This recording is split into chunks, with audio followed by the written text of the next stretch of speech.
नवाज शरीफ को गालिबन इसमें शायद रिलीफ मिले। अदर पीपल्स पार्टी को चाहिए कि वो भी पंजाब में अपना जो पॉलिटिकल मसल है उसको शो करे। साइफर केस में चेयरमैन पीटीआई नायल होते हुए दिखाई दे रही है। ये बहुत बड़ा फैसला है सुप्रीम कोर्ट ऑफ पाकिस्तान की जानिब से, 5 टोटली लार्जर बेंच ने ये फैसला दिया और ये मुत्तफिका फैसला है। ये इंपॉर्टेंट बात है। अलबत्ता जो आर्मी एक्ट की कुछ दफात भी कलअदम करार दी गई हैं, वो 4-1 के हवाले से फैसला आया है। जस्टिस याहिया अफरीदी साहब ने अपनी राय महफूज की है। आपके इल्म में है कि पाकिस्तान तहरीक इंसाफ और दीगर दरख्वास्त गुजारों ने इस हवाले से एतजाज ऐसा साहब जो पाकिस्तान के मारूफ वकील हैं, उन्होंने भी पिटीशन की थी और दलाइल सुनने के बाद ये फैसला सामने आया है। अब इसमें कैच ये है कि बिल्कुल 102-103 के करीब अफराद के फौजी ट्रायल हो रहा था। इस फैसले के बाद उनके फौजी ट्रायल को भी खत्म करके सुप्रीम कोर्ट के जो पाकिस्तान की एपिक्स कोर्ट है उनकी अहकामात हैं कि अब ये जो मुकदमात हैं ये फौजदारी अदालतों में चलाए जाए, यानी कि क्रिमिनल कोर्ट्स में इनके मुकदमात चलाए जाए। असल कैच ये है सर, अगर हम देखें नजरसानी की जाएगी। जी हरमीत सर, अगर हम देखें ये जो फैसला आया हुआ है, हमने माजी में भी देखा है कि आपको याद होगा कि चाहे वो 1977 का मामला अगर हम देखें, फिर अगर हम देखें बहुत सारे केसेस 98 भी मामला सामने आया, नवाज शरीफ साहब ने कराची में जो है फौजदारी के अदालतें कायम की। लेकिन आपको क्या लगता है कि ये फैसला जो होगा इस्टेब्लिशमेंट या अदालत के दरमियान, अदलिया के दरमियान, क्या दोबारा कोई फासले बढ़ेंगे और क्या ये फैसला बरकरार रख पाने में अदालत कामयाब हो जाएगी?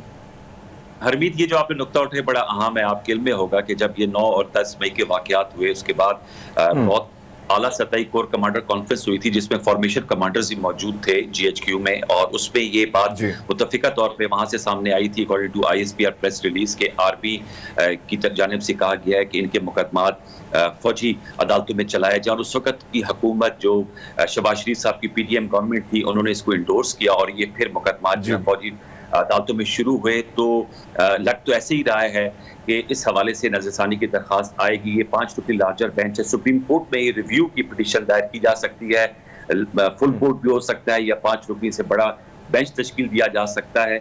और इस हवाले से अब ये देखना ज़रूरत है अदालत उस्मा का किरदार होगा कि क्या वो इस फैसले को मुस्तरद करते हैं या बरकरार रखते हैं। अभी हाल ही में supreme court practice and procedure act के हवाले से भी फुल कोर्ट का फैसला आया था, 10-5 पे उसको अपहोल्ड किया गया। लेकिन आपको याद होगा कि 8-7 से जो रिट्रोस्पेक्टिव इफेक्ट से बात की गई थी वो रिजेक्ट कर दी गई थी, यानी कि सर आपने रिव्यू की बात की, तो अगर हम देखें गवर्नमेंट के पास ऑप्शन भी है रिव्यू के लिए, पिटीशन भी दायर कर सकते हैं। ऐसे में अगर हम देख रहे हैं कि मुख्तलिफ मीडिया में जिस तरह चीजें चल रही है कि कहीं ना कहीं इस बेंच को जोड़ा जा रहा है बंदियाल साहब के साथ, और फिर अब आप क्या देखते हैं कि काजी फायज ईसा साहब जो है वो बिल्कुल साइड लाइन पे रहे, लेकिन जो रिव्यू में अगर गवर्नमेंट जाएगी तो आपको नहीं लगता कि काजी साहब के लिए कोई मुश्किलात होंगी इस फैसले पर, क्योंकि फैसला जिस तरह क्या है, आपने माजी में इसकी मिसालें देखी हैं सर?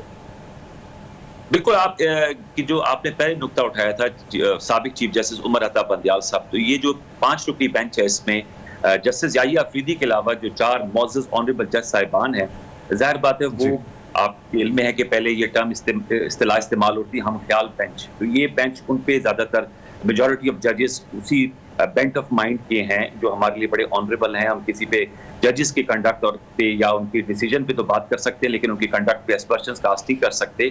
अलबत्ता चीफ जस्टिस ऑफ पाकिस्तान के हवाले से अगर ये रिव्यू में जाता है और वो इससे बड़ा बेंच तश्कील देते हैं, तो मेरा नहीं ख्याल, जजेस की अपनी राय होती है, जजेस के फैसले जो हैं वो अपहोल्ड भी करार दिए जाते हैं, जजेस के फैसले जो हैं उन पे रिव्यू में उनके मुखालिफ भी फैसला आ सकता है। लेकिन अब देखना यह है कि क्या निगरान हुकूमत या विफाक अटॉर्नी जनरल इस हवाले से रिव्यू पिटीशन में जाते हैं। लेकिन इस वक्त जब मैं और आप मुखातिब हैं तो लॉ ऑफ द लैंड ये है कि जो सिविलियंस के फौजी ट्रायल हैं वो कलअदम करा दिए गए हैं।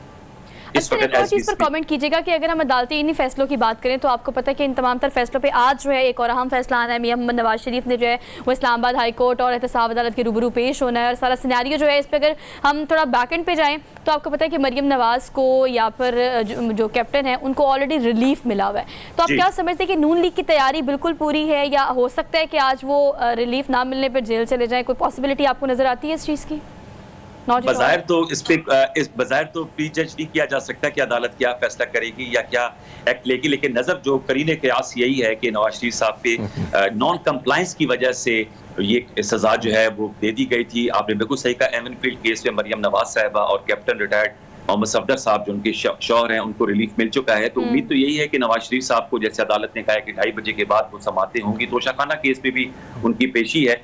तो लग तो यही रहा है जैसे उन्हें प्रोटेक्टिव बेल मिली आज तक कि आज वो सरेंडर करेंगे अपने आप को अदालत आलिया के सामने।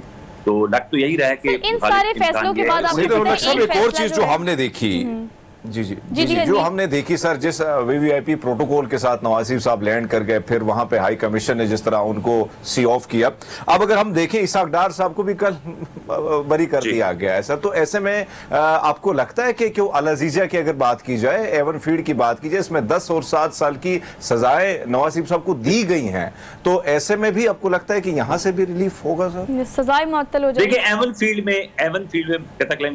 फील्ड में तो मैंने जैसे कहा मरियम नवाज साहिबा और कैप्टन रिटायर सफदर को रिलीफ मिल चुका है, मुकदमे उनके खिलाफ खत्म हो चुके हैं। तो वहां तो नवाज शरीफ साहब को लाइवलीहुड यही है कि उनको भी, चूंकि वो नॉन कंप्लायंस कर रहे थे इसलिए उनकी सजा बरकरार थी, वो अदम पैरवी की वजह से। अब वो दोबारा से उन्होंने एप्लीकेशन दी है कि वो अपील्स को कंटिन्यू करना चाहते हैं, खराबी सेहत का जो उन्होंने उज़र पेश किया था, अब वो कह रहे हैं कि मैं दोबारा से सुनवाई उनकी चाह रहा हूं। तो लगता तो ऐसे यही है कि एमन फील्ड में चूंकि ऑलरेडी जो 2 को एक्यूज थे मरियम नवाज और कैप्टन रिटायर्ड मोहम्मद सफदर, उन्हें रिलीफ मिल चुका है।